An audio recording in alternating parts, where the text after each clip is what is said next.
অমলকান্তি আমার বন্ধু। স্কুলে আমরা একসঙ্গে পড়তাম।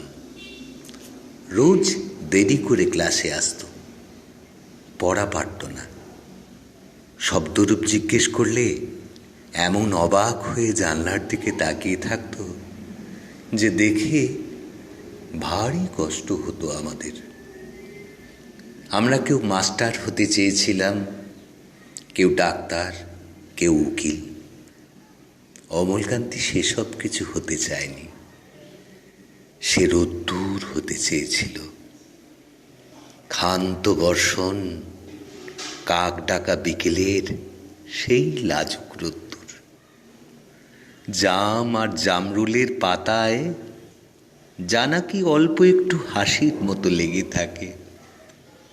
আমরা কেউ মাস্টার হয়েছি, কেউ ডাক্তার, কেউ উকিল। অমলকান্তি রোদ্দুর হতে পারেনি। সে এখন অন্ধকার একটা ছাপাখানায় কাজ করে। মাঝে মাঝে আমার সঙ্গে দেখা করতে আসে, চা খায়, এটা ওটা গল্প করে, তারপর বলে, উঠি তাহলে।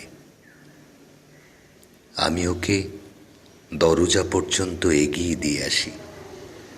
আমাদের মধ্যে যে এখন মাস্টারি করে, অনায়াসে সে ডাক্তার হতে পারত।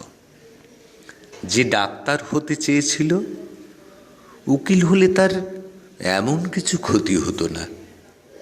অথচ সবার ইচ্ছে পূরণ হলো, এক অমলকান্তি ছাড়া। অমলকান্তি রোদ্দুর হতে পারেনি। সেই অমলকান্তি রোদ্দুরের কথা ভাবতে ভাবতে যে একদিন রোদ্দুর হয়ে যেতে চেয়েছিল,